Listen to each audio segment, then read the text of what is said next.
आप देख रहे हैं OCN खबरनामा। मजलिस इत्तेहादुल मुस्लिमीन के सदर बैरिस्टर असदुद्दीन ओवैसी हुकूमत की तरफ से बुलाई गई ऑल पार्टी मीटिंग पर मीडिया से बातचीत की। जो दहशतगर्दाना हमला हुआ पहलगाम पर, इसमें सेंट्रल से मिनिस्टरों की एक मीटिंग रखी गई जिसमें सभी को मदऊ किया गया। इस पर आज मीडिया से बात करते हुए सारी तफसीलात बैरिस्टर असदुद्दीन ओवैसी ने बयान की। Central government all party meeting बुला रही है, उसमें देखिए, पहले तो मैं ये बात फिर से कह रहा हूँ कि जो आतंकवादी दहशतगर्दों ने जो बर्बरियत के मज़ाहरे किए हैं पहलगाम में, और वो नाकाबिले बयान है, वो तकलीफ़देह हैं, दर्दनाक है, और जितना भी उसका हम कंडेम करें कम है, क्योंकि वो लोग तो अपने आप को हैवानात और बदतरीन जानवरों से भी ज़्यादा गिरी हुई हरकत उन्होंने की है। और किसी के मज़हब का नाम पूछकर ये बात उनकी जान लेना, ये सरासर गलत है, जुल्म है। और हम उम्मीद करते हैं कि इंशाअल्लाह ताला अल्लाह सुब्हानहू तआला उनको दुनिया में भी और आखिरत में भी उन दहशतगर्दों को सख्त अज़ाब से नवाजेगा, और उनके ऊपर जो लोग बैठे हुए हैं वो भी तबाह व बर्बाद होंगे।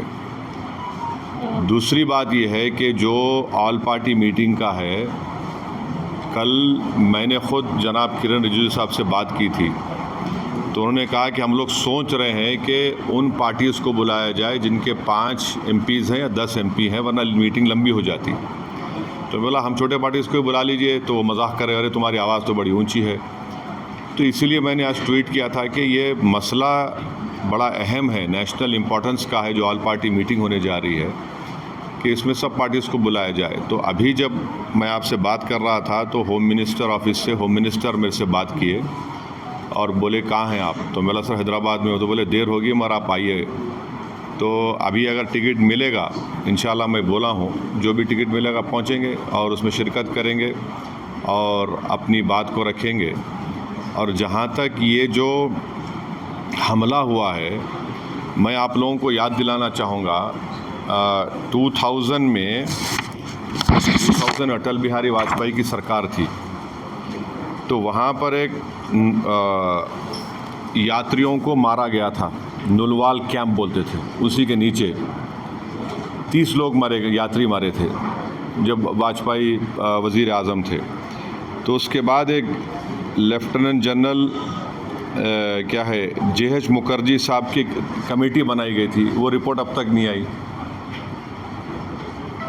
तो ये ऐसा नहीं है कि इन्होंने इस जगह का पहले इंतखाब किया। दूसरी बात यह कि जिस जगह पर इतने टूरिस्ट हैं वहाँ पर एक पुलिस वाला नहीं है, एक CRPF का कैंप नहीं है, कोई सिक्योरिटी के लोग नहीं है। तीसरा ये है कि जो वहाँ पर जो क्विक रिएक्शन टीम थी, CRPF के 2 यूनिट है, जो उनको ऊपर जाने में 1.25 घंटा लगा, और इन कमीनों हरामजादों ने जो हरकत की, वहाँ पर नाम पूछकर गोली मारे, समुदाय पूछकर मारे। तो ये इसकी अकाउंटेबिलिटी तो होनी चाहिए। और यकीनन ये दहशतगर्द हमारे पड़ोसी मुल्क पाकिस्तान से आए, पाकिस्तान के ISI, पाकिस्तान के जो उनका इस्टेब्लिशमेंट है, उनकी पूरी तायीद और पूरी सपोर्ट उनको हासिल है। चौथी बात यह है कि ये बॉर्डर कैसे क्रॉस करके आए, कौन जिम्मेदार है इसका? अगर वो पहलगाम तक आ गए तो श्रीनगर तक भी पहुंच सकते। कितनी दूर है श्रीनगर वहाँ पे इन लोगों के लिए? तो ये यकीनन अकाउंटेबिलिटी फिक्स होनी चाहिए, और इन जालिमों से, इन कमीनों से, जिन्होंने जिन 26 लोगों की जानें ली हैं, उनसे इंसाफ उसी वक्त होगा जब अकाउंटेबिलिटी भी फिक्स होगी और इन लोगों को कैफर किरदार तक पहुंचाएंगे, इन दहशतगर्दों को।